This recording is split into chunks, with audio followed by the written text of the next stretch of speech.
Zimbabwe's former President Robert Mugabe knew it was the end of the road days before he quit, and appeared relieved when he signed his resignation letter after 37 years in power, a Catholic priest who mediated talks leading to his ouster said Sunday. Fidelis Mukonori, who has known Mugabe for decades, said in an interview with the Associated Press that Mugabe, under immense pressure in his final days as president, wanted a gradual and smooth transition of power to Emmerson Mnangagwa, the vice president he had recently fired and who is now Zimbabwe's new leader. Mugabe had to resort to Plan B, an immediate resignation, after Mnangagwa did not return from exile in South Africa at Mugabe's request, according to Mukonori.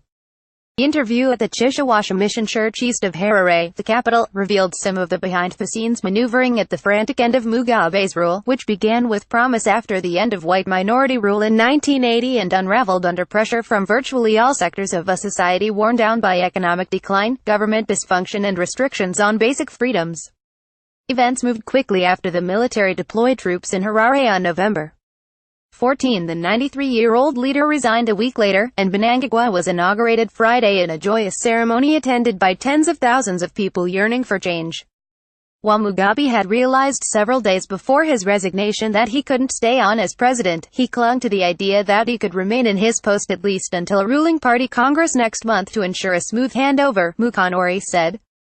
In a televised address on November 19, Mugabe shocked many Zimbabweans who had expected him to announce his resignation by instead saying that he would preside over that Congress, even though the ruling ZANU-PF party had fired him as party leader just hours before. "I sympathize with the people in the street. They didn't know what was happening," Mukonori said. The man had already realized that this is the end of the road.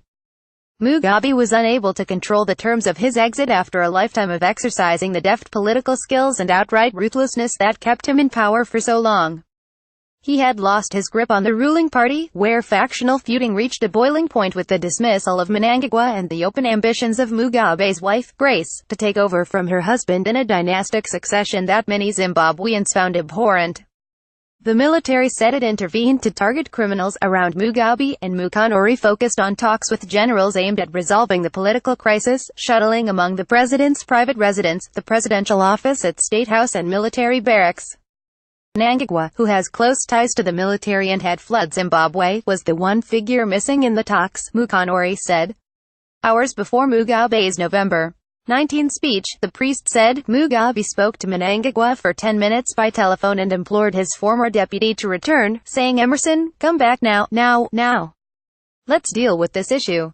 Mugabe had to change his mind because Emmerson did not turn up, said Mukonori, who worked with several other mediators in the government. The next day, Mnangagwa said publicly that he could not return to Zimbabwe because he feared for his life and urged Mugabe to resign immediately. On Tuesday, Zimbabwe's parliament began impeachment proceedings against Mugabe, who called Jacob Mutenda, the parliamentary speaker, to say he wanted to resign. The president worried, according to Mukonori, that they think I'm now resigning in order to stop the meeting, as if I have something to hide. When Mugabe finally signed his resignation letter, he had an expression of relief, as though to say, "It's done," the priest said. Grace Mugabe, 52, had a peripheral role in the talks leading to her husband's resignation, only participating when it was necessary for her to come, when she was called, Mukonori said. On one occasion, she told an inquiring Mugabe that she was not involved in a statement critical of the military that has landed two leaders of the ruling party's youth league in jail. The mediator said Grace Mugabe is aware of her role in triggering the momentous events in Zimbabwe but doesn't believe it is all her fault. A smiling Grace Mugabe is pictured with her arm around her husband's shoulder in a photo with two former Namibian presidents who were in Harare for the new president's inauguration on Friday. Robert Mugabe, though invited by Mnangagwa, did not attend the swearing-in, according to Mukonori. Zimbabwean ruling party officials have assured Mugabe that he won't be prosecuted and that his family is safe, according to a senior party official, Lovemore Matuk. Mukonori didn't discuss the details of any guarantees. The priest chuckled when asked whether Mugabe will stay in Zimbabwe.